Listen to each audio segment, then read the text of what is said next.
Ya, Bismillahirrahmanirrahim. Assalamualaikum warahmatullahi wabarakatuh. Waalaikumsalam warahmatullahi wabarakatuh. Alhamdulillahirabbil alamin. Wa bihi nasta'in wa ala umuri dunya waddin.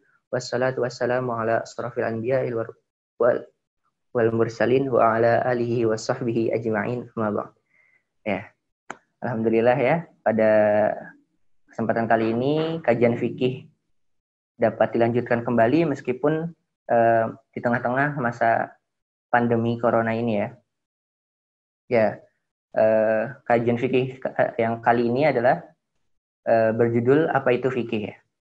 Langsung saja ya, saya berikan waktu dan tempatnya kepada Ustaz Haris Abu Arsah. Kepadanya dipersilakan.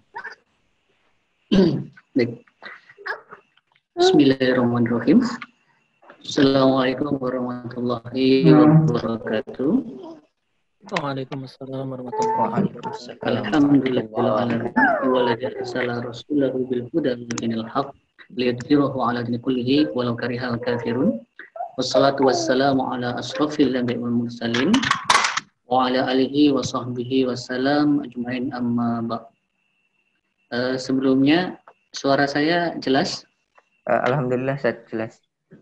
Jelas ya? Agak sih ya. Jadi, kalau tidak jelas, putus-putus atau kecil, nanti mohon diingatkan ya. Ya, baik Ustaz.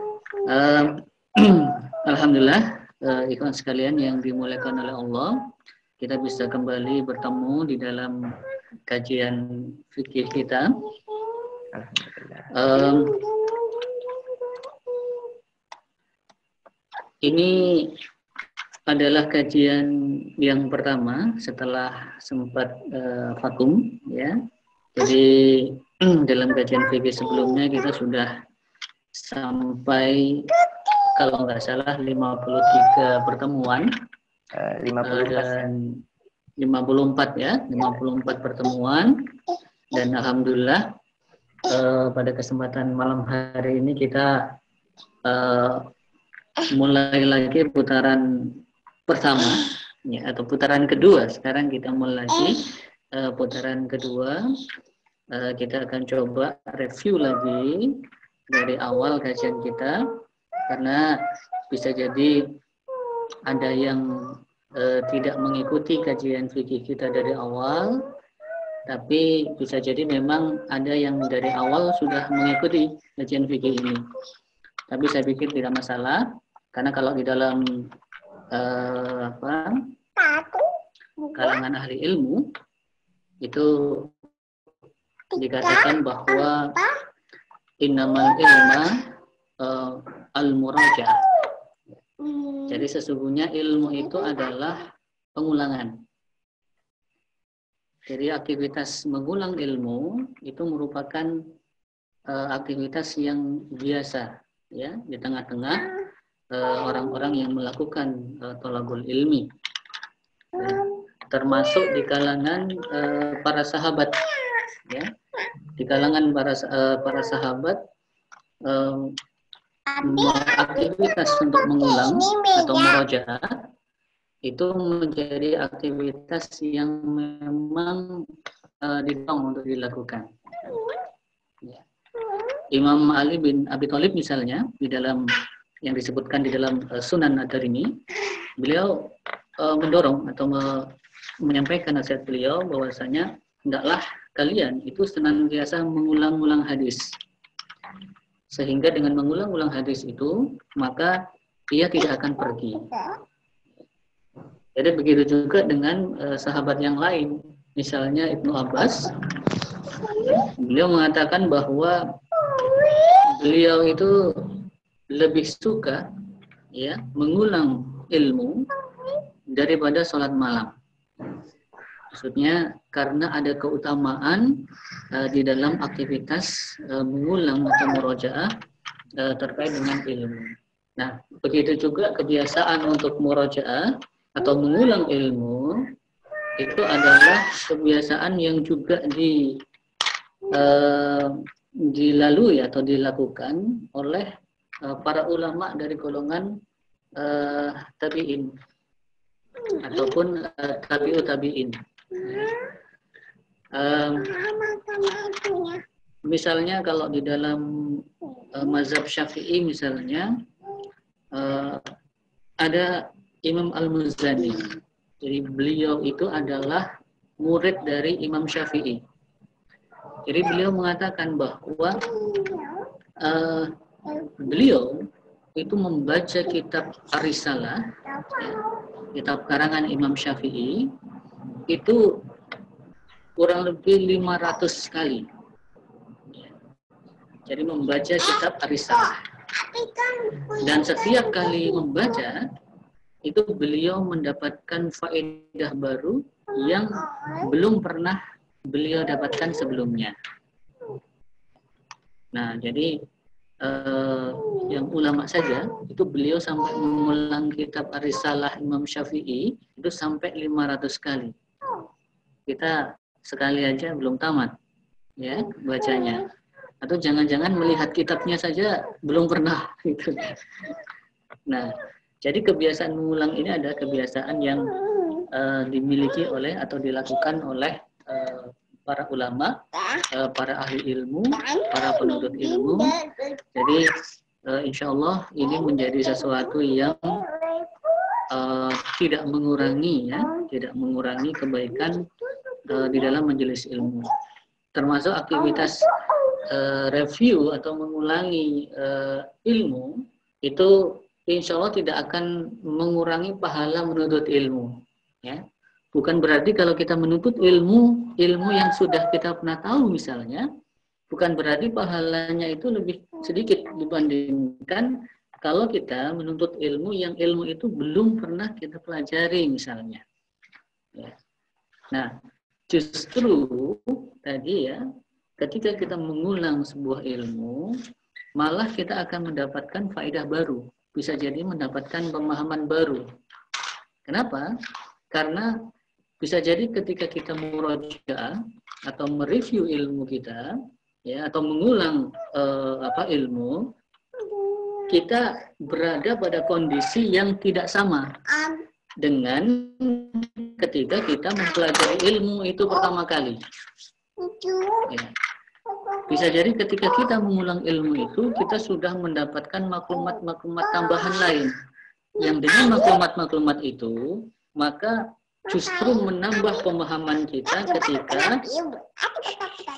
ketika kita mengulang atau murajaah ilmu yang sudah pernah kita pelajari tersebut. Ya. Nah, makanya di kalangan ahli ilmu itu juga seringkali dikatakan bahwa fil i'adati faidatun, ya. Jadi di dalam pengulangan itu insya Allah ada faedah, insya Allah ada manfaat, insya Allah ada kebaikan. Dan pada kesempatan malam hari ini kita insya Allah akan membahas, kita akan mulai masuk lagi kajian fikih kita. Kita mulai dengan pembahasan apa itu fikih, ya, karena ini merupakan maksudnya tentunya kita belajar fikih harus tahu fikih itu apa, ya. Jadi kita belajar fikih harus tahu fikih itu apa, ya. Nah, insya Allah kita akan mulai materi pada kesempatan malam hari ini. Mudah-mudahan kita diberikan oleh Allah Subhanahu wa taala keistiqomahan sehingga ini bisa kita laksanakan secara rutin. Saya izin share screen, ya. Apa itu fikih? Lanjutkan. Jadi mohon ya, nanti kalau ada keluar masuk dan tidak. Yang pertama adalah fikih secara bahasa, ya. Jadi fikih itu secara bahasa itu arti al-ilmu wal fahm, ya. Jadi pengetahuan dan pemahaman itu adalah fikih secara bahasa. Hal ini adalah pengertian fikih yang secara umum dipahami, ya. Jadi kata fikih itu Itu berarti bisa bagi sebagaimana kata lima ya'lam itu bermakna al-ilmu wal fahm. Di secara bahasa itu berarti ilmu atau pemahaman. Ini bisa dalam dalam 90 di mana Allah Subhanahu wa taala berfirman ya Syuaibu nafqahu katsiran mimma taqul. Ya. Jadi di sini Allah berfirman ini kayaknya di saya tidak stabil internetnya. Di sini dikatakan Allah berfirman nafqahu, ya. Tidak kami mengerti. Kata ya, kemudian dikatakan manahu. Kata afqahu di situ kami tidak mengerti itu mengenai secara bahasa.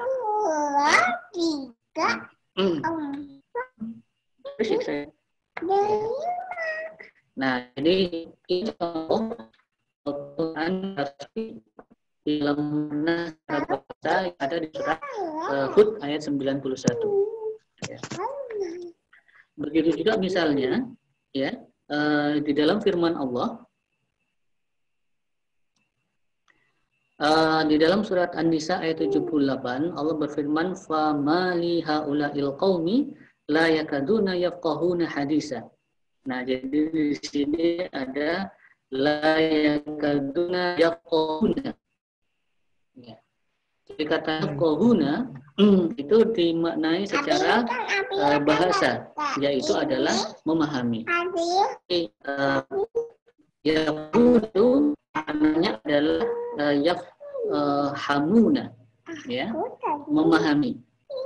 Nah, jadi ini adalah kata fikih secara bahasa. Nah, jadi secara bahasa kata fikih itu berarti al-ilmu, jadi al-fikhu itu adalah al-ilmu wal fahmu. Nah, pengetahuan ini bermakna umum. Jadi, apapun pengetahuannya, apapun pemahamannya, itu diartikan sebagai al-fikhu secara bahasa. Cuma kemudian, ya, di dalam prakteknya, kata al-fikhu itu kemudian mengalami penyempitan makna bahwa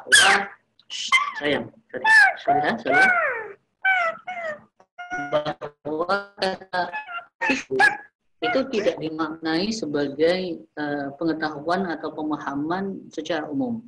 Tetapi al-fikhu di situ itu adalah pemahaman atau pengetahuan yang berkaitan dengan perkara agama. Jadi mulai mengalami penyempitan makna dari al-fikhu. Nah, ini yang terjadi penggunaannya di masa Rasulullah SAW. Ya, sebagaimana misalnya di dalam hadis riwayat Muslim diriwayatkan dari Ammar bin Yasir, beliau berkata, aku pernah mendengar Rasulullah SAW bersabda, "Inna tula sholatir rajuli wa qisara khutbatihi ma'innatun min fikhi." Sungguhnya panjang sholat seseorang, surah khutbatihi dan pendeknya khutbahnya, ini adalah berkaitan dengan sholat Jumat. Beliau mengatakan innatun min fikhihi. Jadi panjangnya sholat dari imam dan pendeknya khutbah itu adalah ciri dari kefakihan seseorang. Ya, jadi ma'innatun min fikhi. Nah, kata fikhi di sini, fakih di sini, ini sudah mulai mengalami penyempitan makna, tidak dipahami sebagai pengetahuan ataupun pemahaman secara umum. Tapi yang dimaksud dengan fikih di sini atau di sini itu atau kefakihan ini adalah pemahaman ataupun pengetahuan di dalam persoalan agama. Jadi fikih dalam arti pemahaman agama, ya, ini yang kemudian diadopsi oleh Imam Abu Hanifah ketika beliau mendefinisikan terkait dengan fikih. Jadi beliau mengartikan fikih itu adalah pengetahuan berkaitan dengan hak dan kewajiban terkait dengan diri, ya, seorang muslim.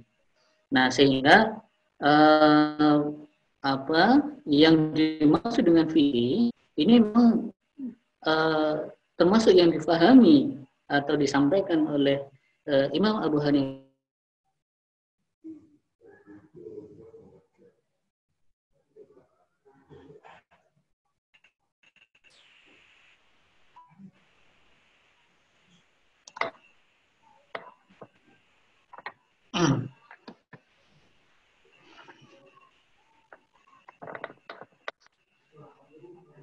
Tes? Ya, masuk Ustaz. Ya. Itu adalah pengetahuan terkait dengan agama, ya. Makanya kita bisa pahami misalnya kitab yang dikarang oleh Imam Abu Hanifah. Beliau di dalam kitab beliau Fiqhul Akbar. Jadi judul kitabnya adalah Fiqhul Akbar, tetapi di situ ada pembahasan terkait dengan perkara akidah, ya. Jadi pembahasan terkait dengan perkara akidah itu masuk di dalam pembahasan fikih. Karena fikih di sini itu adalah yang beliau maksud adalah fikih atau pemahaman pengetahuan terkait dengan persoalan agama, ya. Dan perkara akidah itu masuk ke dalam pemahaman ini, ya. Nah, makanya kemudian nanti definisi yang disampaikan oleh Imam Abu Hanifah itu di dalam perkembangannya diakui oleh murid-murid beliau, ya, dari kalangan mazhab mazhab Hanafi, bahwa untuk menekan persoalan atau tidak ada bahasan fikih.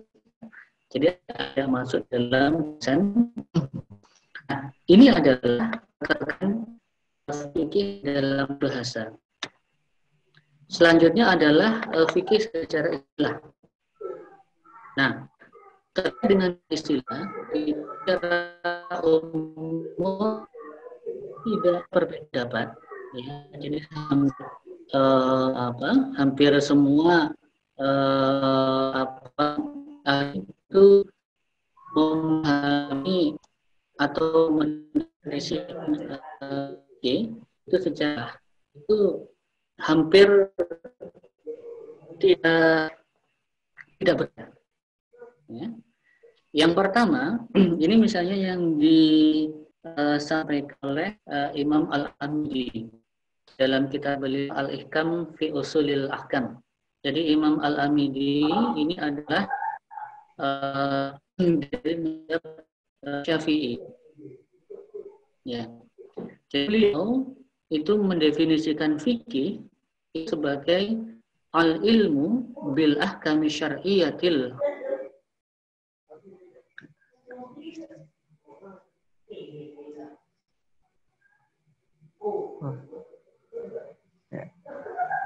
sebentar ya.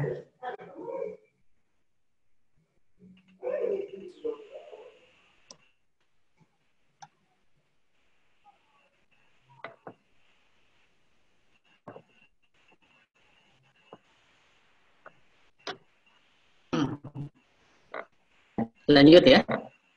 Iya, Ustaz. Karena saya tidak stabil. Yes. Iya. Saya lanjutkan. Jadi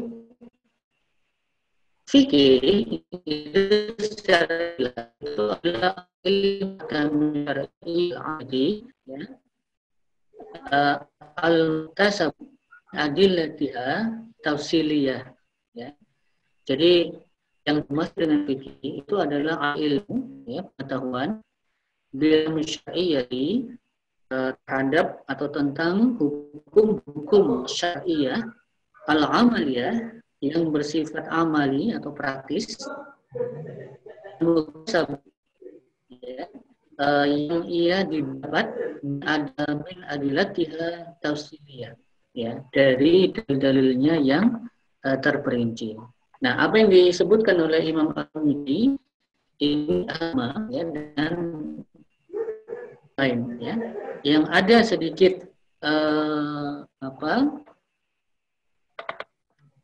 suara saya jelas?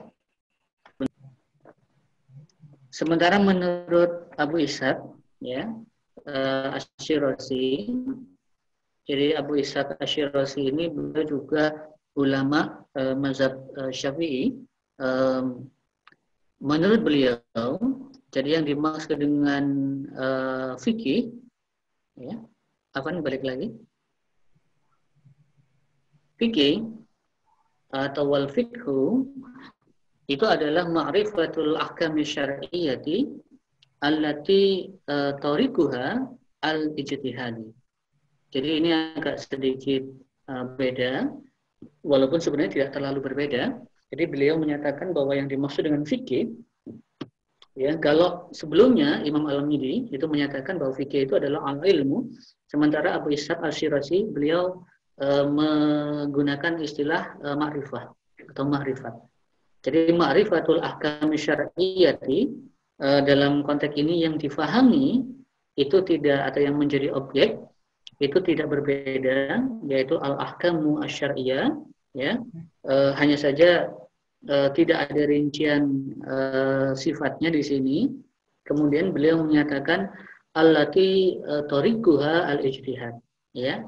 Yang jalan untuk melaluinya, metodenya itu adalah melalui ijtihad. Ya, jadi kalau di definisi Imam Al-Midi itu dikatakan adalah al-muktasabu. Ya. Nah, jadi cara untuk mendapatkannya, ya, itu adalah min adillatiha tafsiliyati. Jadi dari dalil-dalil yang bersifat terperinci. Berikutnya.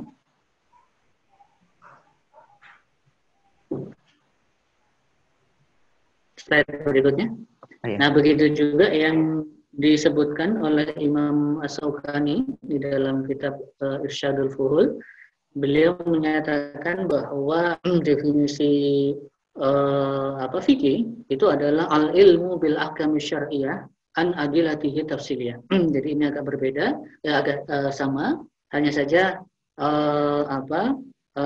objeknya sama dengan yang disebutkan oleh Abu Ishaq, yaitu adalah tentang al-ahkamu asy-syar'iyyah. Lanjut. Sementara Imam Taqiyuddin An-Nabhani di dalam kitab As-Saksiyah Al-Islamiyah juz 3 ini juga sama. Jadi ini hampir sama dengan definisi yang disampaikan oleh Imam Al-Amidi, yaitu bahwa yang dimaksud dengan al-fiqhu itu adalah al-ilmu bil ahkami syar'iyyati al-amaliyati, ya. Kalau dalam redaksi Syekh Taqiyuddin An-Nabhani beliau mengatakan al-mustafadatu, ya, yang digali min adillatiha tafsiliyah, dari dalil-dalilnya yang bersifat terperinci, ya. Nah, dari definisi ini maka kita bisa memahami ini adalah fikih, realitas fikih, ya. Jadi yang pertama yang dimaksud dengan fikih itu adalah al-ilmu. Jadi fikih itu adalah pengetahuan. Atau kalau dalam bahasa Abu Ishaq itu adalah al-ma'rifah. Ya. Jadi fikih itu adalah al-ilmu, fikih itu adalah pengetahuan. Nah, pengetahuan di sini ini adalah al-ilmu dalam makna umum, ya, meliputi pengetahuan dalam segala level kualitasnya. Itu adalah al-ilmu di sini, ya. Karena al-ilmu itu kan memang difahami bahwa al-ilmu itu adalah bermakna al-yakin. Ya. Jadi lafaz al-ilmu di dalam definisi fikih ini itu yang dimaksud bukanlah al-ilmu bermakna yakin atau pengetahuan yang mengantarkan atau pada derajat yang mengantarkan keyakinan. Jadi konteks al-ilmu di dalam definisi fikih itu dimaknai sebagai al-ilmu yang bersifat tadi ya. Jadi di dalam beberapa level pengetahuan. Nah, jadi bisa al-ilmu dalam level yakin, tapi bisa juga di bawahnya yaitu zon. Nah, nanti ini bisa dipahami dari lanjutan definisi fikih itu. Kemudian disebutkan bil ahkami asy-syar'iyyah. Ya, ini menjadi objek bahasan ya di dalam ilmu fikih. Al-ahkam itu adalah jamak dari al-hukmu. Ya. Al-hukmu atau al-ahkam ini adalah hukum, ya, ketentuan. Yang ketentuan ini atau hukum ini kemudian disifati dengan asy-syar'iyyah. Jadi hukum, ketentuan yang dibahas di dalam kajian fikih itu bukan hukum secara umum, hukum yang bersifat umum, ya, sehingga hukum fisika, ya, hukum perdata pidana, ya, atau hukum alam, apalagi hukum rimba misalnya. Nah, itu tidak masuk ke dalam bahasan fikih. Jadi hukum yang masuk ke dalam bahasan fikih itu disebutnya adalah hukum asy-syar'iyyah. Ya. Apa itu hukum syariah? Jadi hukum syariah itu adalah khitabus syari', ya, bi af'alil ibad. Jadi yang dimaksud dengan al-ahkam asy-syar'iyyah atau al-hukmu asy-syar'u itu adalah seruan dari sang pembuat hukum yaitu Allah Subhanahu wa taala yang berkaitan dengan perbuatan hamba. Ya, jadi topik fikih atau yang masuk di dalam kajian fikih itu adalah pengetahuan terkait dengan hukum-hukum yang hukum-hukum itu merupakan seruan ya atau khitab ya dari Allah Subhanahu wa taala yang berkaitan dengan perbuatan hamba. Nah, jadi ini yang menjadi objek dari pembahasan fikih. Nah, kemudian al-ahkamu asy-syar'iyyah ini kemudian juga disifati dengan al-amaliyah. Ya, jadi bukan seluruh ahkamu syariah, tetapi al-ahkamu syariah yang al-amaliyah yang bersifat praktis. Ya, jadi definisi bersifat praktis ini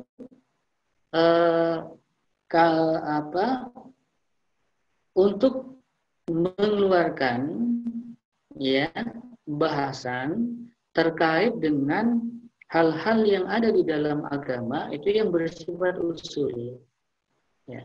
Jadi sifat al-amaliyah ini dalam bahasa lainnya itu adalah al-far'iyah. Ya. Jadi yang bersifat cabang atau furu'iyah. Ya.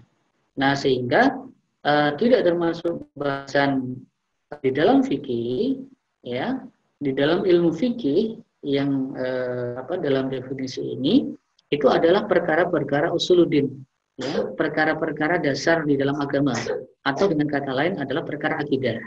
Jadi perkara akidah itu tidak termasuk ke dalam pembahasan fikih, ya, karena ia tidak termasuk ke dalam al-ahkam asy-syar'iyyah al-amaliyah. Jadi hukum-hukum syar'i yang bersifat praktis. Ya.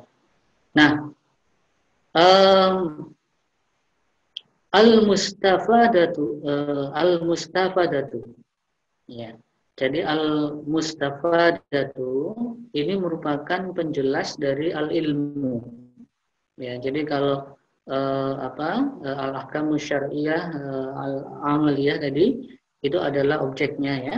Kemudian al-mustafadatu ya. Jadi yang ilmu itu diperoleh atau digali ya. Jadi ini menunjukkan proses bagaimana mendapatkan ilmu itu ya, mendapatkan fikih ya, ilmu fikih itu yaitu dengan proses penggalian ya. Kalau di dalam redaksi Imam Al-Amidi tadi adalah al-muktasabu ya, al-muktasabu. Nah, sehingga kalau di dalam bahasa usul fikih itu yang disebut dengan proses istihad ya. Jadi penggalian hukum ya, atau dengan kata lain adalah proses ijtihad. Nah, bin adihad tafsili, dalil-dalilnya yang sifat terperinci. Nah, jadi yang masuk ke dalam bahasan fikih itu adalah yang ia digali dari dalil-dalil terperinci.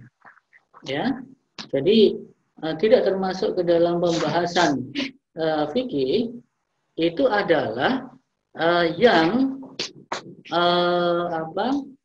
tidak termasuk dalil-dalil yang bersifat terperinci gitu ya. Nah, jadi kayak misalnya tidak disebut sebagai ilmu fikih, tidak disebut sebagai fikih itu ketika misalnya seseorang itu mengambil pengetahuan atau mengambil ilmu atau mengambil pendapat itu dari imam mazhab misalnya. Terus kemudian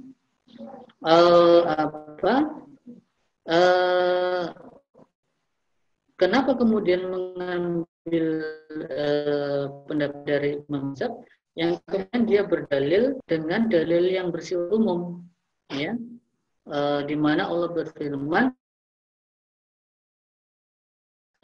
la ya'lamu, maka bertanyalah kepada ahli zikir ya. Jadi maksudnya adalah orang yang berilmu ya, in kuntum la ya'lamu, kalian itu tidak tahu ya. Jadi dengan berbekal ini itu kemudian mengambil terhadap suatu persoalan itu kemudian mendapat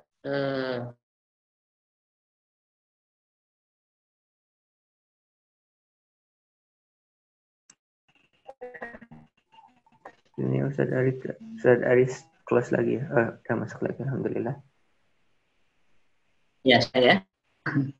Oh ya. Ya, kita lanjut. Yes, sir. Kemudian berdasarkan dari itu, kemudian tadi gitu ya. Jadi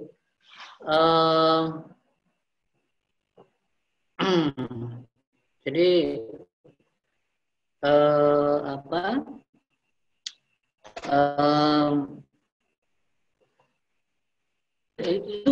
itu tidak termasuk fikih maksudnya ya.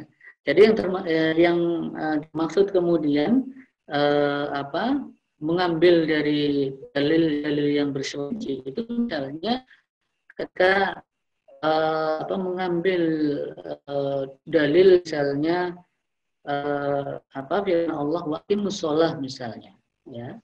Itu adalah dalil yang rinci atau dalil tafsir yang menjadi dalil diwajibkannya melaksanakan aktivitas. Nah, itu termasuk dalam pemahaman fikih ya.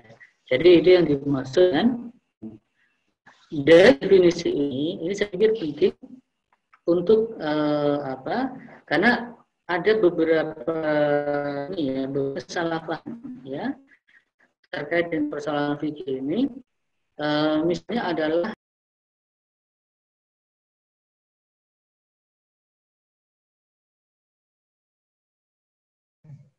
saya masih terkendala ya jaringannya. Tunggu lagi ya. Alhamdulillah bergabung kembali.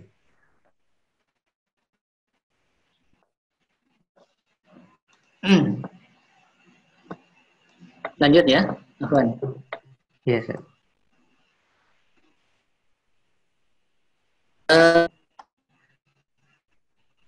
Beda syarat syariat itu dengan fikih, ya. Nah, kalau dari definisi-definisi yang sudah disampaikan ini, maka sebenarnya memang ada sedikit perbedaan. Tapi kita bisa memahami fikih bagian dari syariat, ya. Jadi fikih itu bagian dari syariat. Tidak tepat ketika kemudian beda antara fikih dengan syariat, ya. Bahwa kalau syariat, ya, jadi kalau fikih itu tadi ya, jadi bersifat bis, ya, furu'iyah tadi.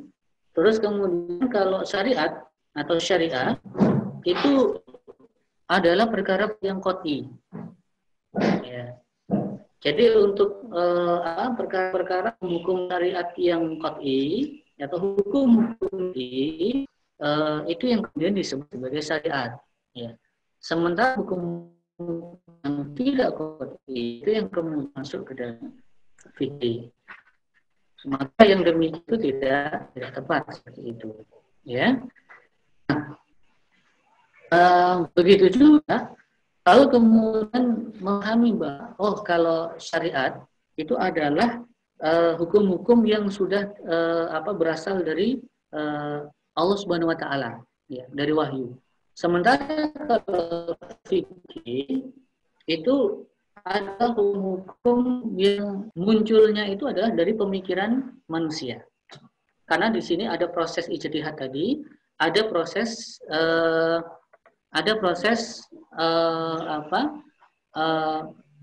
istimbat tadi, ya. Nah, jadi kemudian akhirnya memahami bahwa kalau fikih itu adalah hasil pemikiran manusia. Yang kemudian itu memahami bahwa fikih itu makanya fikih itu mengikuti perkembangan zaman, ya. Karena hasil pemikiran manusia, terus kemudian harus memperhatikan kondisi manusia di mana ia hidup, maka perkara fikih itu adalah senantiasa berubah dan mengikuti perkembangan zaman. Nah, pemahaman seperti ini akhirnya tidak tepat, ya, karena tadi bahwa pertama fikih itu termasuk bagian dari pembahasan hukum-hukum syar'i, ya, bahwa memang di sana ada proses untuk mendapatkan fikih itu adalah melalui proses istimbat, ijtihad, tetapi Islam telah mengatur proses ini sehingga proses ijtihad itu adalah proses yang tidak keluar dari kaidah-kaidah yang telah ditetapkan oleh syariat. Nah, kalau proses ijtihad itu tidak keluar dari kaidah-kaidah yang syar'i, maka ia disebut sebagai ijtihad yang syar'i. Ketika ia merupakan ijtihad yang syar'i, maka hasil istimbat atau hasil ijtihadnya itu merupakan bagian dari hukum syariat. Jadi tidak dihukumi sebagai hasil pemikiran manusia. Nah, sehingga sangat berbeda atau tidak tepat memahami sebagaimana yang disampaikan tadi. Nah, ini dari definisi fikih tadi. Ya, bisa dilanjutkan? Slide berikutnya.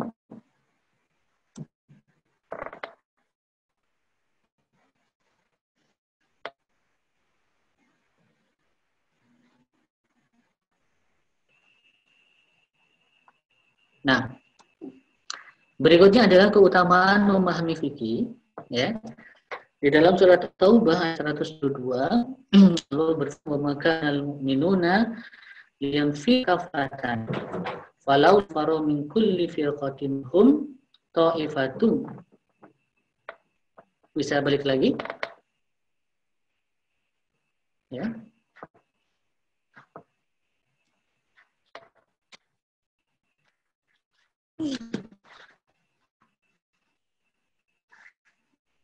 Ya.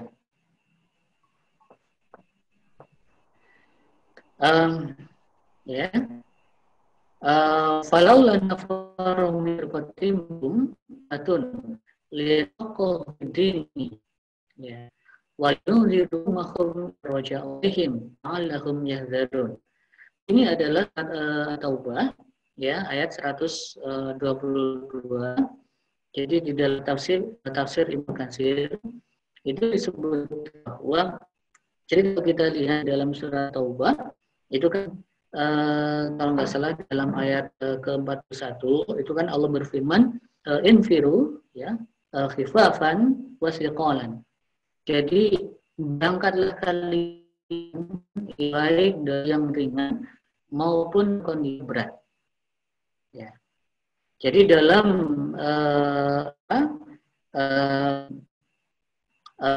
jadi dia memahami ya di dalam sir disebut bahwa ayat ini surat At-Taubah ayat 122 ini menjadi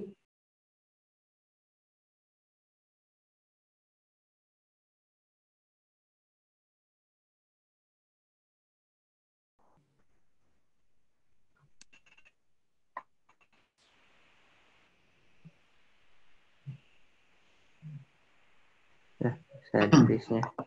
Iya. Ya, lagi ya. Iya.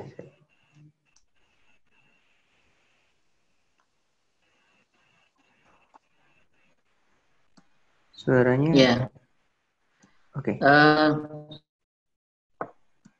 Tes, jelas? Alhamdulillah jelas, Ustaz. Ya, kita lanjutkan. Ini suka duka menuntut ilmu ya secara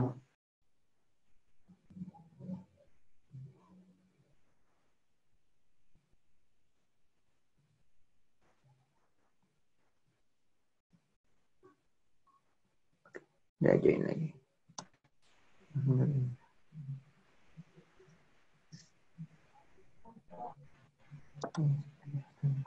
ya. Tes. Ya, alhamdulillah. Ya.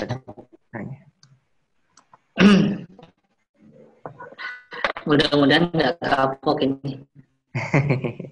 Ya. Insya Allah. Ya. Nah, ini jelas ya suara saya ya. Baru masuk keluar lagi ini langsung dan mudah-mudahan tidak mengurangi ini ya, mengurangi pemahaman kendala teknis kita. Maksudnya mudah-mudahan saya sampaikan masih bisa diterima ya secara utuh. Jadi dalam ini bukan penjelasan ya bahwa bagaimana misalnya disebutkan di Ibnu Katsir itu apa yang disampaikan oleh Ad-Dahab. Jadi beliau itu menyebutkan, jadi kaum muslimin itu di masa Rasulullah ketika Rasulullah itu ikut berangkat berperang ya, maka tidak boleh satupun kaum muslimin tidak berangkat. Ya. Jadi ketika Rasulullah berangkat, maka yang lain juga ikut berangkat. Tentunya kecuali yang dimana-mana oleh Rasulullah untuk tertinggal. Nah, sementara dengan ayat ini, ya surat Taubah 122 ini, maka ketika Rasulullah mengirim detasemen, ya syariah, dalam artian adalah beliau tidak ikut di dalam rombongan pasukan, maka ayat inilah yang diberlakukan ya, bahwa tidak semua orang-orang beriman kaum mukminin itu ikut berangkat ya. Nah, sehingga ada yang tetap tinggal bersama dengan Rasulullah Shallallahu Alaihi Wasallam, yang dengan tinggalnya mereka itu adalah yang dikatakan adalah liyatafaqahu fiddin, ya, agar mereka itu bisa memperdalam pengetahuan mereka tentang agama.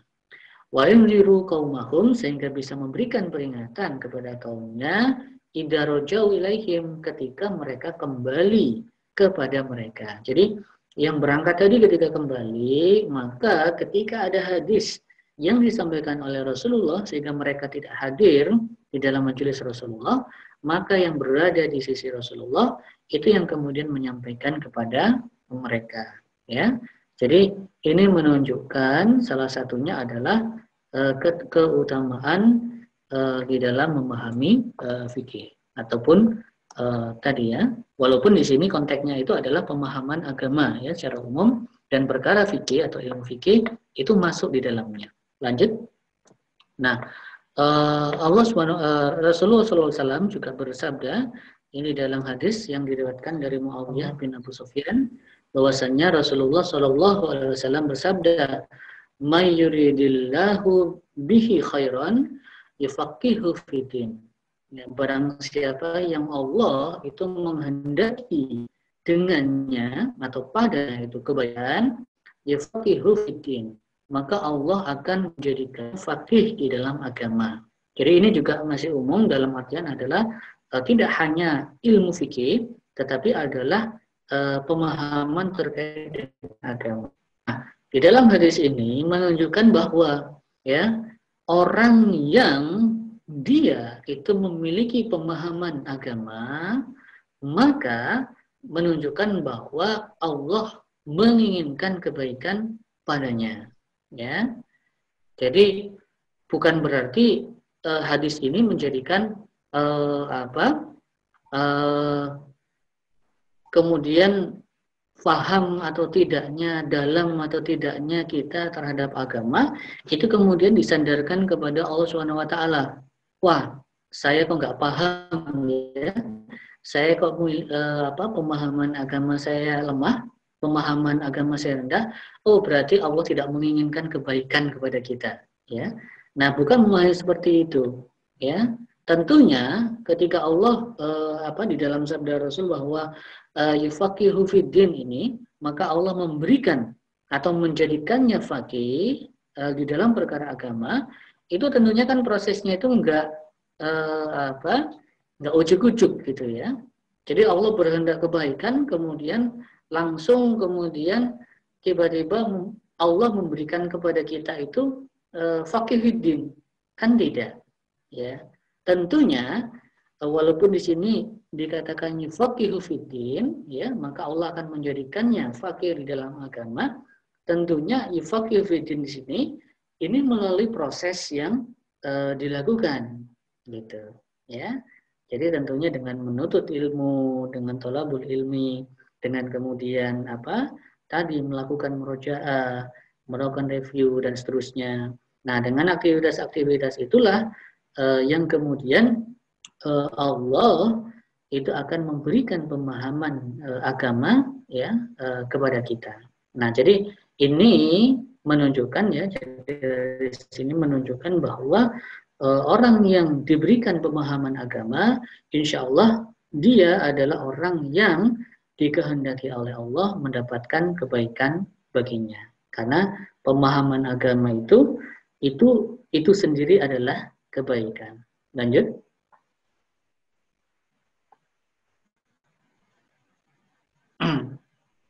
Nah,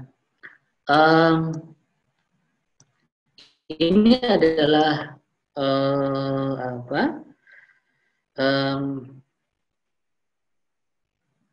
apa yang disebutkan oleh Imam Ahmad ya bin Hambal. Beliau menyatakan di dalam Al-Adab Al-Syar'iyah, beliau menyatakan ini menunjukkan pentingnya ilmu, ya. Jadi pentingnya ilmu. Jadi beliau menyatakan an-nasu muhtajuna ilal ilmi qabla al-khaisi. Jadi manusia itu membutuhkan atau lebih membutuhkan kepada ilmu itu sebelum al-khais, ya, sebelum roti, ya, wal ma'i, dan air. Ya. tentunya ini hakikatnya ya. Ya kalau orang awam yang saya mah lebih perlu makan dan minum gitu ya dibandingkan ilmu ya. Ilmu tidak mengenyangkan perut saya gitu ya. Saya nggak makan minum mati ya. Saya nggak punya ilmu saya nggak mati. Nah, tetapi Imam Ahmad mengatakan li'anal ilma muhtajuna ilaihil insan fi kulli sa'ah. Ya. Karena sesungguhnya ilmu itu manusia membutuhkan kepadanya itu fi kulli sa'ah. Jadi setiap saat. Wal khaizu wal ma'u, sementara roti dan air ya fil yaumi marratan au marratain. Itu hanya dibutuhkan ya dalam satu hari itu sekali atau 2 kali ya, atau kalau kita 3 kali ya, makan sehari 3 kali ya fil yaum. Nah jadi nah ini adalah motivasi yang diberikan oleh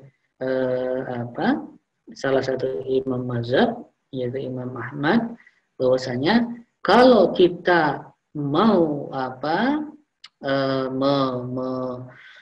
meneliti lagi, maka sesungguhnya kebutuhan kita kepada ilmu itu adalah fikul sa'ah ya, sementara kebutuhan kita kepada makan dan minum itu kan enggak fikul sa'ah. Kan tidak setiap saat itu kita makan terus ya, kita minum terus. Tetapi yang namanya manusia itu fikul sa'ah, setiap saat itu berkaitan dengan perbuatan kita. Fikul sa'ah itu kita hidup ya. Setiap saat itu kita harus memenuhi hajat kita, memenuhi kebutuhan kita ya. Nah, dan disitulah dibutuhkan ilmu itu. Maka di sini dikatakan oleh Imam Ahmad, kita membutuhkan ilmu atau muhtajuna ilal ilmi itu adalah fikul sa'ah. Lanjut. Nah, di antara ilmu-ilmu itu ini disebutkan oleh Imam Syafi'i ya. Jadi beliau menyatakan kulul ulumi siwal Quran muswilah. Jadi setiap ilmu, nah jadi kalau yang disampaikan oleh Imam Ahmad tadi adalah ilmu secara umum, kemudian Imam Syafi'i itu merinci lagi ya. Jadi kulul ulumi siwal Quran muswilah. Jadi setiap ilmu kecuali Al-Quran itu adalah menyibukkan. Ya, padahal ini ilmu ya, ilmu. Tapi selain Al-Quran, ilal hadisa wa ilmal fikhi ya fiddini ya, kecuali ya ilmu fikih ya. Jadi kalau kita lihat misalnya biografi Imam Syafi'i misalnya ya, jadi beliau itu awalnya ketika kecil itu beliau belajarnya itu bukan ilmu fikih ya. Jadi ketika kecil Al-Qur'an ya. Jadi beliau hafal Al-Qur'an ya. Tetapi ketika kecil itu beliau itu belajarnya itu adalah belajar bahasa ya dan syair. Jadi ketika kecil itu beliau belajar bahasa dan syair. Nah, baru kemudian ketika beliau ke Mekah itu bertemu dengan seorang ulama, saya lupa, kemudian ditanya nasabnya ya, jadi keturunan siapa, maka Imam Syafi'i mengatakan bahwa aku adalah dari Bani Abdul Manaf ya, bin Qusay. Jadi Imam Syafi'i itu kalau di nasab ketemunya dengan Rasulullah itu adalah di Abdul Manaf. Maka dikatakan bahwa kamu memiliki nasab yang baik ya. Terus kemudian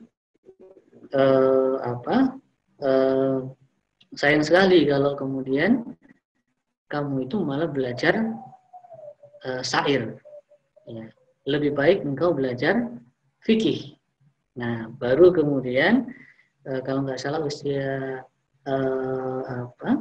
berapa ya, 10 apa 13 itu, baru kemudian beliau belajar fikih. Ya. Nah, jadi makanya kita bisa pahami ini apa yang disebutkan oleh Imam Syafi'i bahwa kulul ulum siwal Quran muskilah. Ya.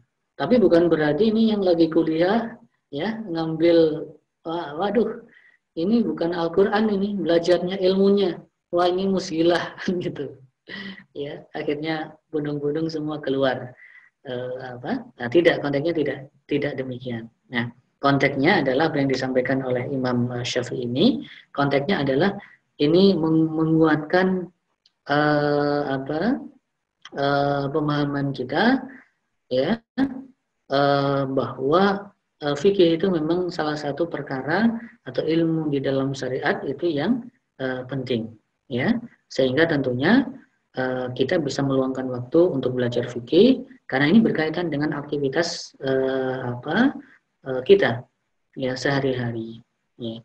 Kalau kita ingin mengikuti Imam Mazhab mungkin ya jauh gitu ya. Jadi Imam Syafi'i itu beliau ketika belajar fikih itu beliau sempat ya kalau nggak salah ketika dari setelah jadi beliau belajar di Mekah ya kemudian setelah belajar di Mekah beliau ke Madinah di Madinah itu beliau berguru kepada Imam Malik ya nah setelah berguru kepada Imam Malik itu beliau sempat ke Yaman.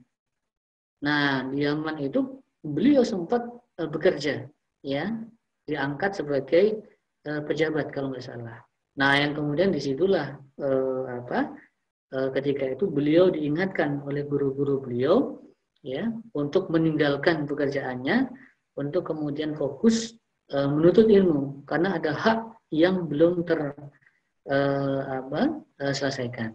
Maka kemudian beliau meninggalkan pekerjaan beliau, kemudian beliau fokus kepada ilmu fikih. Ya. Nah ini tentunya jalan yang diambil oleh para imam mazhab sehingga sampai beliau itu pada posisi mulia seperti sekarang. Nah tentunya kita tidak sampai pada level itu, ya. Nah tapi masa meluangkan waktu belajar seminggu sekali saja tidak bisa, misalnya kan gitu, ya. Atau kalau kemudian ditambah dengan yang lain, tentunya ini menjadi motivasi kita. Baik, mungkin itu yang bisa saya sampaikan sebagai pengantar kajian fikih kita pada kesempatan malam hari ini. Silakan kalau ada yang ingin didiskusikan. Mohon maaf ya, tadi sempat putus-putus, ya bukan hanya sempat tapi sering putus-putus.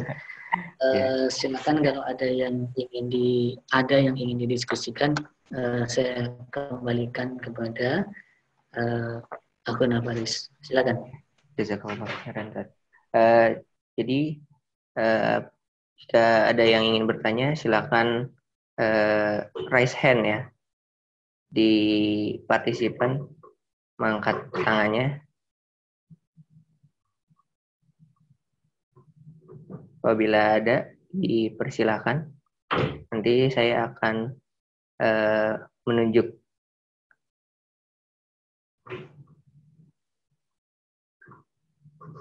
Apakah ada yang ingin bertanya? Boleh juga kalau menyampaikan, tadi sempat ada yang nggak dengar, gitu. Iya. Sempat ada yang sempat ada yang kelewat misalnya. Atau lewat chat juga boleh. Ya silakan.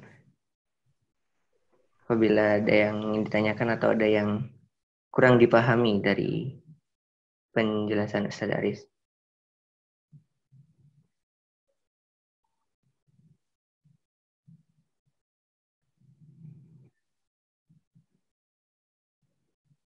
Apakah ada?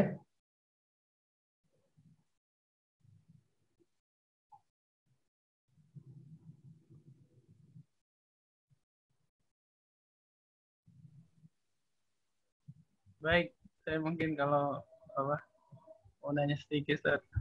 Silakan. Assalamualaikum warahmatullahi wabarakatuh. Waalaikumsalam warahmatullahi wabarakatuh. Ini kan terkait kajian fikih, bahasnya tentang fikih itu sendiri. Nah, seberapa urgensi kemudian kita harus tahu fikih itu ya? Karena hari ini kan banyak masalah mungkin yang kita hadapi, dan terkadang juga masyarakat umum itu tidak tahu mau merujuk kemana.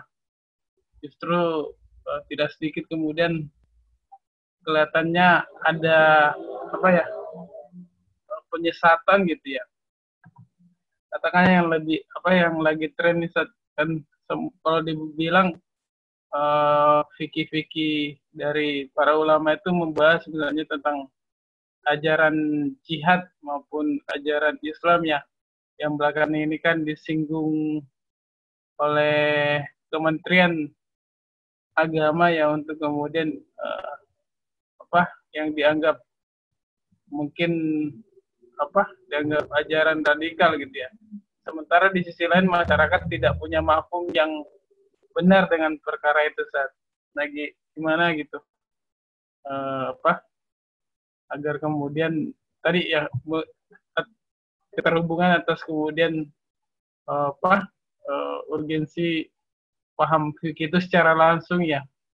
Maksudnya meskipun mungkin kita ya tadi ya memang harus memahami fikih itu ya, tentunya punya alatnya untuk kemudian bisa tahu. Mungkin seperti itu, Ustaz.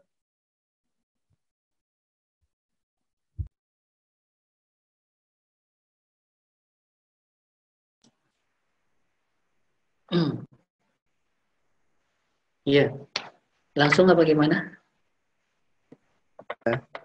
Silakan langsung saja dulu, Ustaz. Nanti setelah itu baru pertanyaan selanjutnya. Iya. Jadi kalau ditanyakan seberapa penting mempelajari fikih, ya penting banget gitu. Ya. Nah, kenapa dikatakan penting banget? Karena memang tidak ada perkara syariat itu yang tidak penting, ya. Tidak ada perkara agama yang tidak penting. Jadi semua perkara agama itu adalah perkara yang penting. Nah, itu yang pertama. Ya. Nah, sehingga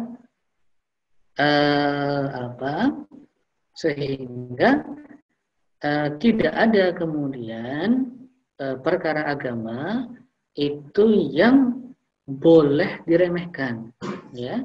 Makanya kan Rasulullah menyatakan la tahqirona minal ma'rufi syai'an. Janganlah kalian itu meremehkan perkara-perkara yang termasuk perkara ma'ruf syai'an, apapun itu. Ya. Walau an talqa akhaka biwajhin talqin. Ya, meskipun itu hanya sekedar bertemu dengan saudaramu itu dengan muka yang berseri-seri. Ya. Nah, kenapa?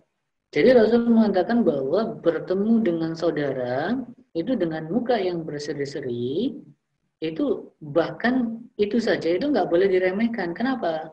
Karena Rasul mengatakan itu termasuk minal ma'ruf. Itu termasuk perkara ma'ruf. Ya.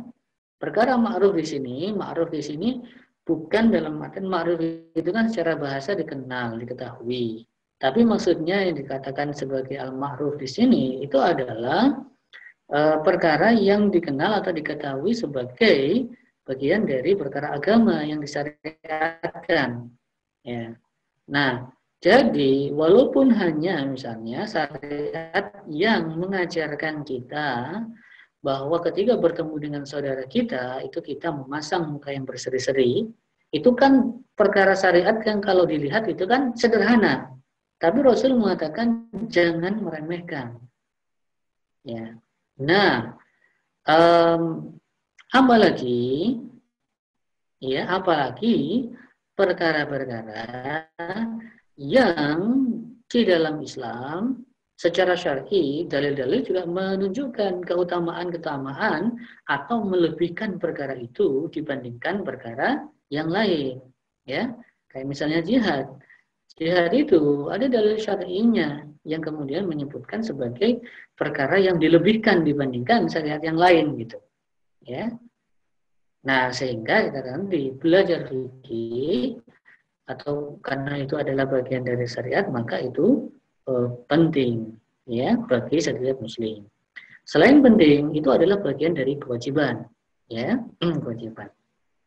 Nah, hanya saja yang kita pahami adalah bahwa yang namanya syariat itu kan luas, ya, perkara agama itu luas, ya. Yang tidak mungkin itu seorang muslim itu bisa menguasai perkara agama, ya, secara keseluruhan. Nah, disitulah kemudian ada prioritas. Disitulah kemudian ada pilihan. Ya, makanya kan kita dapatkan bahwa para ulama itu kan nggak semuanya menjadi ahli fikih. Ya, para ulama itu tidak semuanya itu adalah ahli fikih. Ya, ada yang menjadi ahli fikih sekaligus sebagai ahli hadis. Ya, Imam Syafi'i itu beliau juga selain ahli fikih, beliau juga ahli hadis. Ya, sebagaimana guru beliau Imam Malik itu beliau juga ahli fikih, juga ahli hadis. Ya, nah ada juga walaupun ada juga menyebut bahwa Imam Syafi'i itu memang ahli hadis, ahli fikih, ahli tafsir dan lain sebagainya gitu ya, ilmunya banyak kan gitu. Kan tapi tidak semua ulama itu kemudian mendalami seluruh ilmu agama gitu. Ya, karena tidak memungkinkan untuk belajar secara keseluruhan. Nah, maka disitulah memang dibutuhkan ya prioritas, dibutuhkan pilihan, karena yang diwajibkan secara syar'i itu adalah aktivitas thalabul ilmi. Jadi yang diwajibkan secara syar'i, dalil-dalil yang mujarrad syar'i itu kan thalabul ilmi. Yang al-ilmi di sini ini yang dimaksud ya ilmu ilmu agama, faqih fiddin itu. Ya, tidak dirinci ilmunya ini apa. Ya. Ada kan sebagian yang menganggap ya ilmu bahasa dalam hal ini bahasa Arab itu yang lebih penting kan gitu. Ya. Ada juga yang kemudian menganggap bahwa ya ilmu fikih ini yang lebih penting. Maka fokusnya ke fikih. Tapi ada juga yang berpendapat yang lebih penting itu adalah ilmu hadis. Atau tadi ada yang berpendapat bahwa yang lebih penting itu adalah ilmu Al-Quran misalnya. Nah, jadi yang perlu kita pahami adalah masing-masing ilmu itu memiliki keutamaan masing-masing. Ya. Dan kalau dikembalikan kepada kita mau belajar yang mana, maka ya kembali kepada kita. Yang kita butuhkan yang mana, ya, yang bisa kita lakukan, yang bisa kita dapatkan yang mana. Ya. Kalau memungkinkan bagi kita untuk mengkaji secara keseluruhan, yaitu lebih baik. Ya. Kalau kemudian tidak memungkinkan ya. Kita yang namanya belajar itu kan tahap demi tahap gitu. Ya. Jadi kita kaitkan dengan kebutuhan kita, terus kemudian kita kaitkan juga dengan memang realitas yang ada di sekitar kita. Jadi bukan hanya ilmu yang berkaitan dengan kebutuhan kita secara pribadi, tapi juga pemahaman agama yang dibutuhkan juga oleh masyarakat. Dalam artian untuk memperbaiki masyarakat. Ya, karena ini kembali kepada bahwa yang namanya kita menuntut ilmu itu bukan hanya sekedar supaya kita tahu, supaya kita punya ilmu, supaya kita banyak ilmu. Ya, kita belajar atau menuntut ilmu itu adalah untuk diamalkan, untuk disebarkan. Ya. Nah, sehingga tentunya Ya, ilmu itu ya kita pilih mana yang memang kita perlukan, ya, karena kebutuhan kita secara pribadi, ya.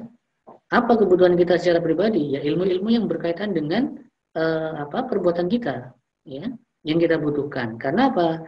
Karena setiap muslim itu memiliki kewajiban untuk terikat dengan syariat. Ya, dan kita hanya bisa terikat dengan syariat kalau kita mengetahui syariatnya seperti apa. Nah, disitulah kemudian kita belajar perkara-perkara agama yang memang kita butuhkan secara pribadi. Nah, terus yang kedua, itu adalah perkara-perkara agama yang memang juga dibutuhkan umat. Kenapa? Karena kita ini hidup di tengah-tengah umat. Kita tidak memikirkan hanya diri sendiri, ya, tetapi kita juga punya kewajiban untuk memperbaiki umat. Nah, disitulah dibutuhkan pemahaman-pemahaman agama yang berkaitan atau yang dibutuhkan oleh umat. Ya. Nah, ini yang memang antara satu dengan yang lain bisa jadi proporsinya berbeda, ya, komposisinya berbeda, ya. Tetapi yang jelas dalam konteks sekarang tentunya jangan sampai kita menjadi orang yang terlepas dari umat, ya, karena kesibukan misalnya menuntut ilmu itu kemudian melupakan umat, ya, atau sebaliknya, ya, mikirin umat terus misalnya sampai lupa menuntut ilmu, ya. Nah, bagaimana kita bisa memperbaiki umat kalau, ya, kita tidak membekali diri kita juga dengan ilmu, ya. Nah, jadi intinya seperti itu. Nah, sehingga nggak terjadi. Jadi realitas bahwa di tengah-tengah umat tadi, ya, jadi kan mau tidak mau ini kan fakta, ya, bahwa umat Islam sekarang itu banyak yang awam, ya. Jangankan umat Islam secara keseluruhan, kita yang ada di Zoomland ini saja, ini kan sebenarnya kalau kita ini bukan termasuk fakihidin kan gitu, ya. Kita sedang proses untuk belajar ini, banyak pemahaman agama yang kita nggak miliki, ya. Dan salah satunya dengan forum kita pada kesempatan malam hari ini kan dalam rangka kita walaupun belum fakihidin tapi kita pengen, ya, dan ini adalah bagian dari proses menuju ke sana, ya. Amin. Nah, sementara di luar sana banyak, bisa jadi lebih banyak umat itu yang bahkan pemahaman Islam yang dasar pun itu nggak tahu, ya. Nah, sehingga tentunya tadi Islam tidak mengajarkan kita untuk menjadi pribadi yang tidak peduli. Nah, termasuk tadi, ya, dengan menyebarkan ilmu.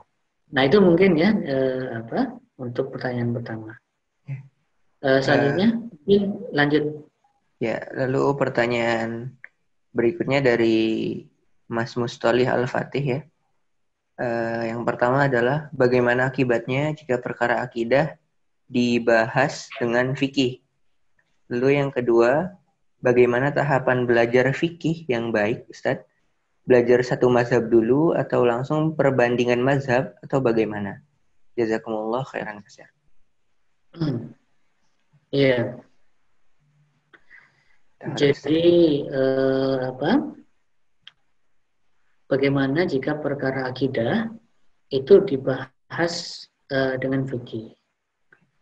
Ya, ini maksudnya gimana? Nah, jadi perkara akidah dibahas dengan fikih. Maksudnya mungkin pembahasannya itu dicampurkan, gitu, ya. Perkara akidah yang bisa dibahas dengan fikih, karena sebenarnya memang objeknya berbeda, ya. Jadi objeknya berbeda. Bahwa yang saya sampaikan tadi, misalnya Imam Abu Hanifah misalnya, ya, di dalam kitab beliau Fiqhul Akbar misalnya, ya, atau misalnya kitabnya siapa? Ibnu Hazm misalnya, ya, di dalam kitab beliau Al-Muhalla, ya, itu juga di awalnya itu pembahasannya adalah pembahasan tauhid, ya. Nah, tapi sebenarnya, ya, bukan berarti perkara akidah dibahas dengan fikih, bukan gitu sebenarnya.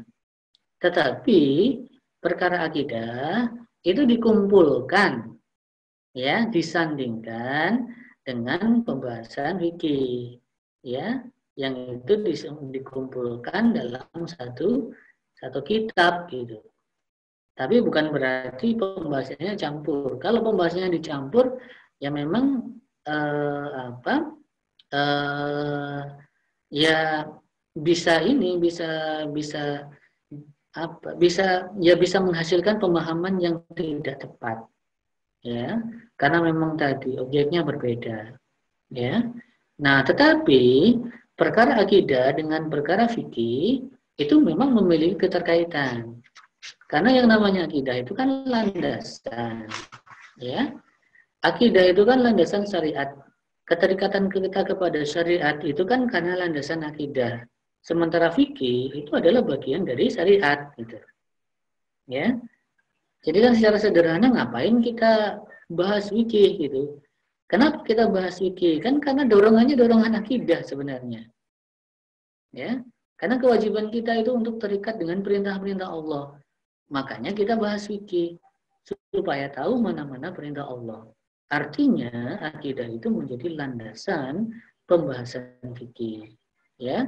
Makanya ketika ditempatkan misalnya akidah di awal sebelum masuk ke dalam pembahasan fikih, bisa jadi itu dimaksudkan sebagai pondasi, sebagai landasan tadi bahwa ini tidak keluar, ya, dari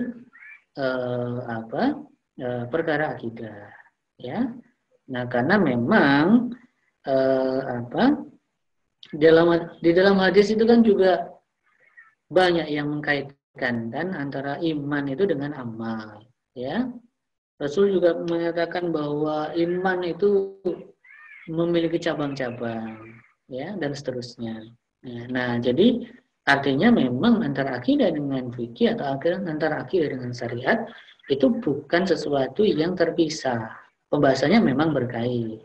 Hanya saja tidak dicampur, hanya saja memang harus difahami, ya, proporsinya sehingga tidak tercampur baur pembahasannya. Ya. Nah, jadi itu, ya, seperti itu, ya. Terus yang kedua, bagaimana tahapan belajar fikih yang baik? Ya. Jadi tahapan belajar fikih yang baik itu ya sebenarnya kembali kepada tahapan belajar, ya. Jadi ya kan kita memiliki pertama tadi, ya. Jadi yang namanya belajar thalabul ilmi itu adalah bagian dari kewajiban, gitu. Nah, jadi ini hampir sama tadi, ya, sebenarnya. Jadi tentunya, gitu, ya, tentunya kita akan dihadapkan pada ada kondisi ideal, gitu, ya. Ada yang kondisi yang tidak ideal, ya. Jadi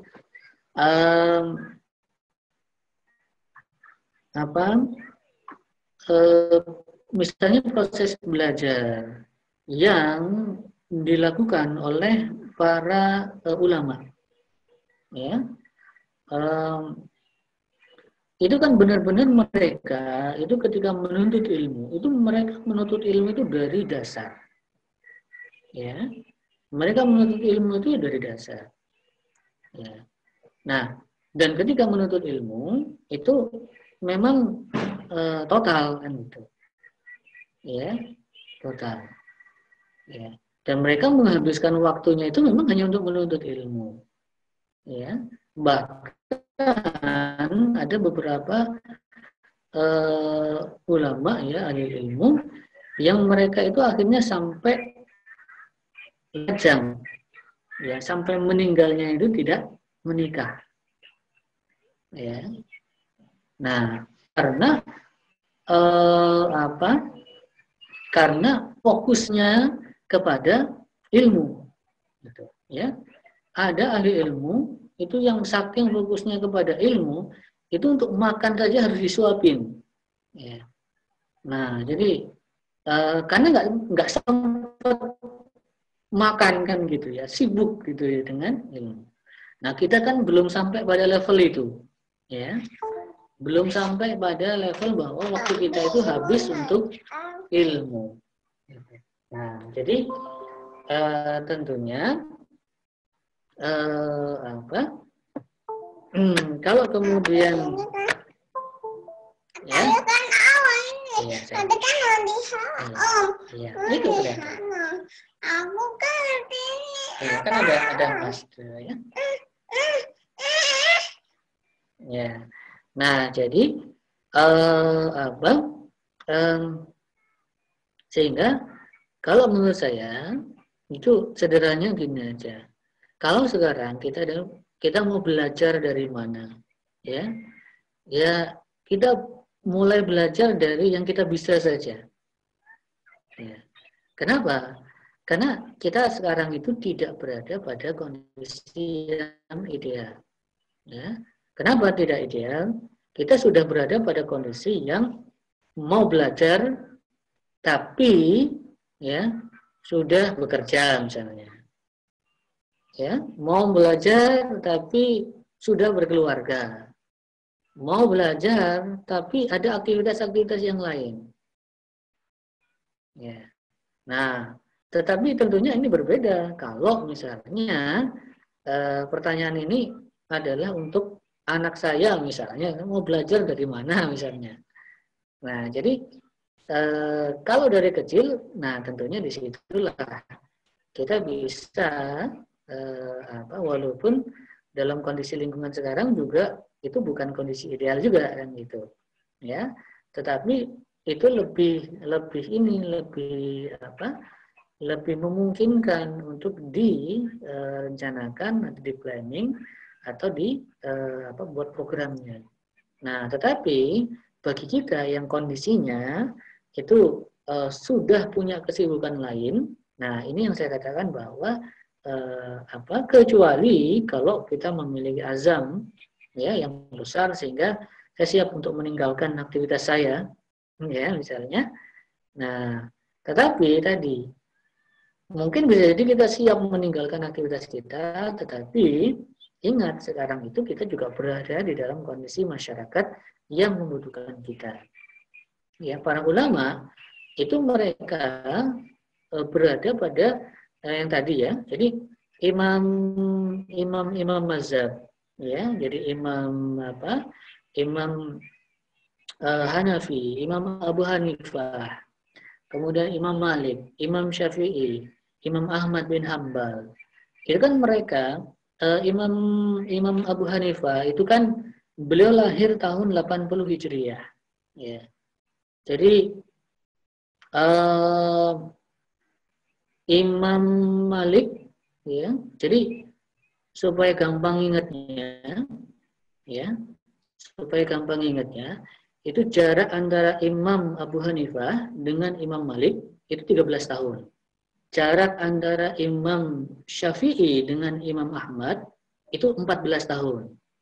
Ya, lahirnya. Nah, jadi kalau Imam Abu Hanifah itu lahirnya 80 Hijriah. Nah, kalau Imam Malik itu beda 13 tahun. Jadi 93. Jadi ya. Nah, sementara Imam Syafi'i itu beliau lahir pada tahun ketika Imam Abu Hanifah meninggal. Tahun 150 Hijriah. Ya. Nah, jarak dengan Imam Ahmad itu 14 tahun. Jadi kalau Imam Ahmad berarti lahirnya 164. Ya. Jadi jaraknya Imam Abu Hanifah dengan Imam Malik 13 tahun. Imam Syafi'i dengan Imam Ahmad itu 14 tahun. Jadi masih kisarannya itu kan di tahun Imam Syafi'i itu meninggal sekitar tahun 204 Hijriah. Ya, jadi masih abad ketiga Hijriah. Ya, jadi itu termasuk pada mulai berkembangnya ilmu fikih. Ya, jadi mulai berkembangnya ilmu fikih. Artinya apa? Artinya ketika itu memang kondisinya itu kondusif. Ya, daulah Islam tegak. Ya, orang berilmu itu mendapatkan posisi yang tinggi di tengah-tengah umat. Gitu. Nah, jadi memang kondisinya kondusif gitu loh untuk totalitas di dalam menuntut ilmu. Nah, ini yang mungkin pada kondisi sekarang itu kan yang tidak ada, ya, tidak kita dapati sekarang. Nah, sehingga supaya kemudian tidak merepotkan kita, gitu ya. Jadi kalau mau belajar apa saja, itu mulai dari mana dulu, itu ya mulai dulu, gitu. Ya, ya. Jadi mulainya itu ya dimulai dulu, gitu. Ya, yang mungkin dipelajari, yang paling mudah untuk dipelajari. Ya, karena kalau kita mulai mempelajari yang tidak memungkinkan bagi kita, nanti cepat berhenti. Kalau kita mulai mempelajari ya ilmu yang susah bagi kita, nanti juga cepat berhenti. Ya, jadi kita mulai dari yang mungkin kita pelajari dan yang memang bisa kita pelajari. Ya, yang perlu diingat adalah proses belajar itu kan tidak instan, prosesnya lama. Ya, jadi tentunya kan kita itu nggak mengejar, nggak tergesa-gesa ingin menamatkan kitab, ingin menyelesaikan ini, menguasai ini. Tetapi prosesnya itu kan jangka panjang. Ya, jadi nggak kejar-kejaran, wah saya sudah menyelesaikan kitab ini apa kitab ini, kan tidak itu yang dicari, kan bukan itu. Ya, tapi pemahaman itu sendiri. Ya. Nah, jadi itu mungkin ya. Kalau kemudian terkait dengan mazhab, ya, apakah kemudian belajar satu mazhab dulu atau kemudian perbandingan mazhab atau, nah, jadi sebenarnya ya kalau kita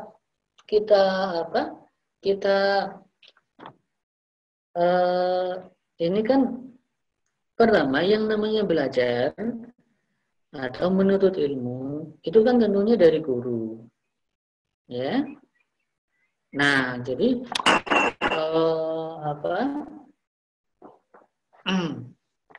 jadi kalau misalnya ya kita berkaca atau bercermin kepada para imam mazhab, ya. Nah, ternyata imam mazhab itu mereka itu ketika menuntut ilmu itu tidak dibatasi oleh mazhab, ya. Mereka tidak dibatasi oleh mazhab, ya. Imam Syafi'i misalnya, Imam Syafi'i itu beliau berguru kepada Imam Malik, ya. Beliau berguru kepada Imam Malik. Nah, Imam Syafi'i itu beliau juga berguru atau belajar dari mazhab Hanafi, walaupun tidak secara langsung itu kepada Imam Abu Hanifah, ya, karena nggak mungkin Imam Abu Hanifah meninggal pas Imam Syafi'i lahir, nggak mungkin kan belajar langsung kepada Imam Abu Hanifah. Tapi beliau itu belajar kepada salah satu murid Imam Abu Hanifah, yaitu Muhammad Al-Hasan, ya, Muhammad bin Hasan.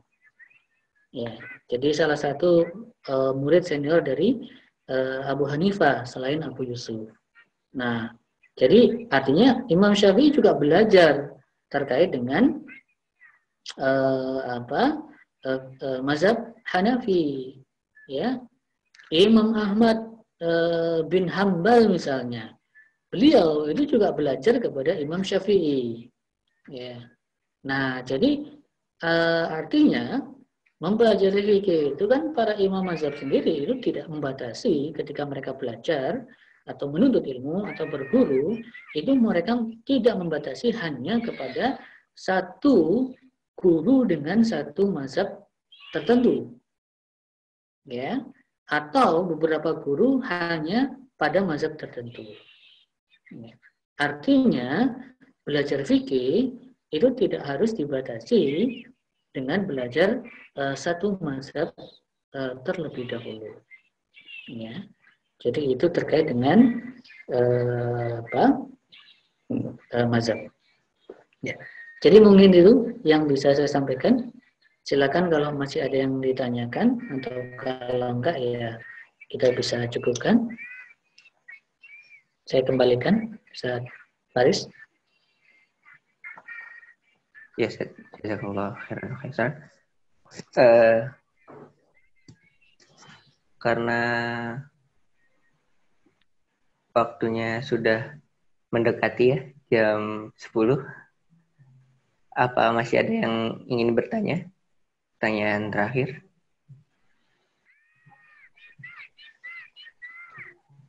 Jika tidak ada, akan disudahi saja.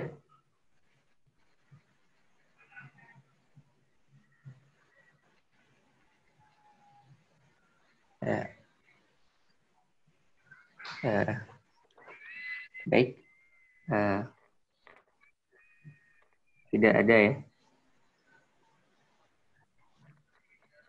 Oke.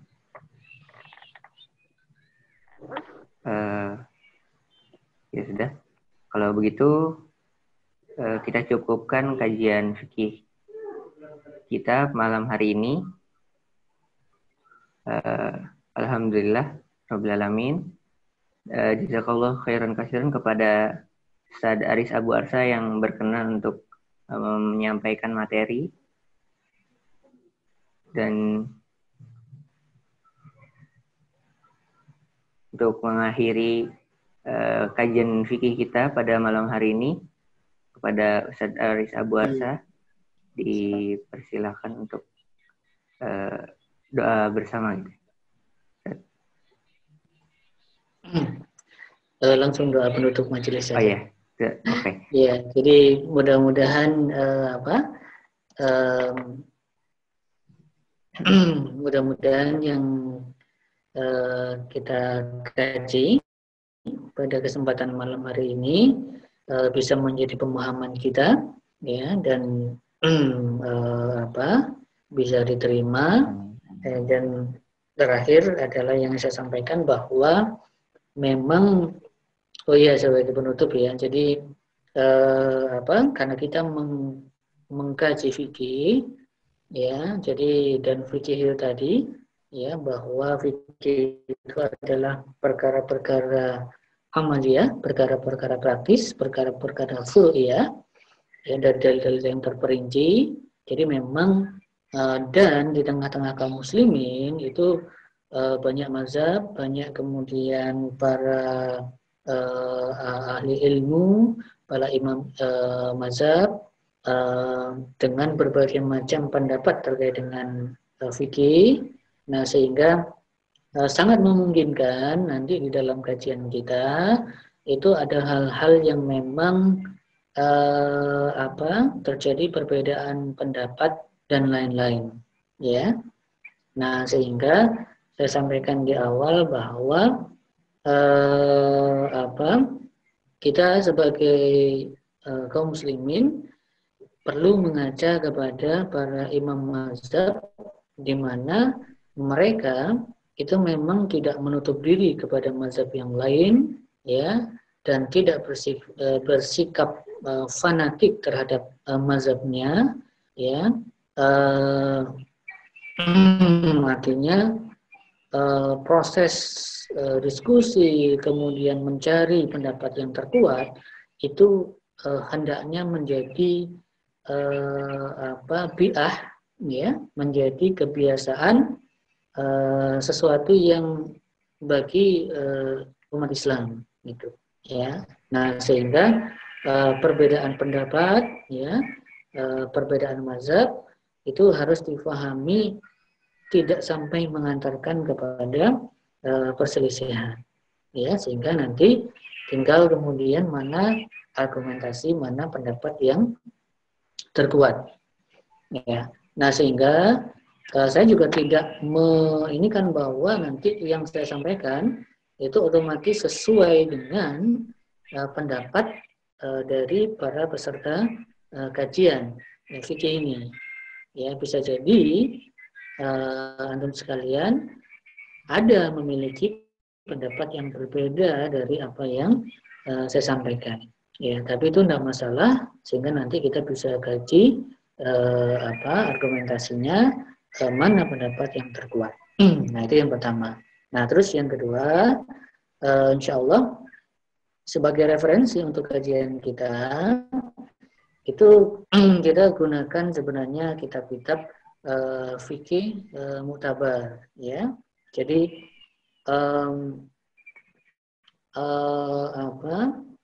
baik dari kalangan salaf maupun dari ulama yang khalaf, ya. Jadi sebagai referensi misalnya bisa ikhwan sekalian menggunakan misalnya kitab Fiqhul Islam wa Adilatuhu karangan Syekh Wahbah Az-Zuhaili misalnya, ya. Terus kemudian saya juga menggunakan referensi kitab Al-Jami' li Ahkamis Shalah, ya, karangan dari Syekh Mahmud Abdul Latif Uwaidah. Ya.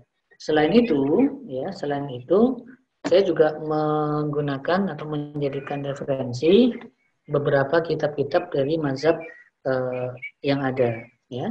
Misalnya dari mazhab Syafi'i, itu saya juga menggunakan referensi kitab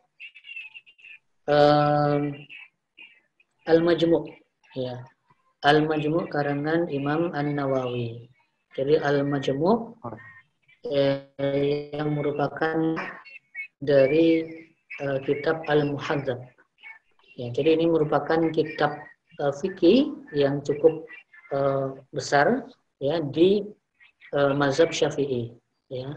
Jadi Al-Majmu' Syarah Al-Muhadzab karangan Imam An-Nawawi, ya. Begitu juga kalau dari mazhab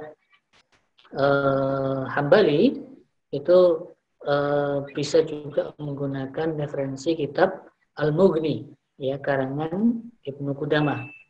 Jadi Al-Mughni ini merupakan syarah dari Al-Mukhtasar, ya. Jadi ini juga merupakan kitab syarah juga yang dibuat oleh Ibnu Qudamah.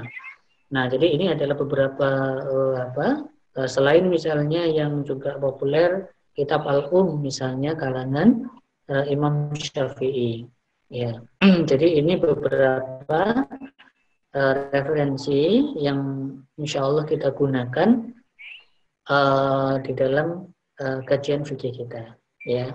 Jadi kita nggak akan kemudian misalnya melemahkan satu mazhab dengan mazhab yang lain, ya, tetapi mengkomparasi pendapat satu dengan pendapat yang lain, itu saya pikir merupakan suatu yang wajar, begitu, ya, di dalam proses kita untuk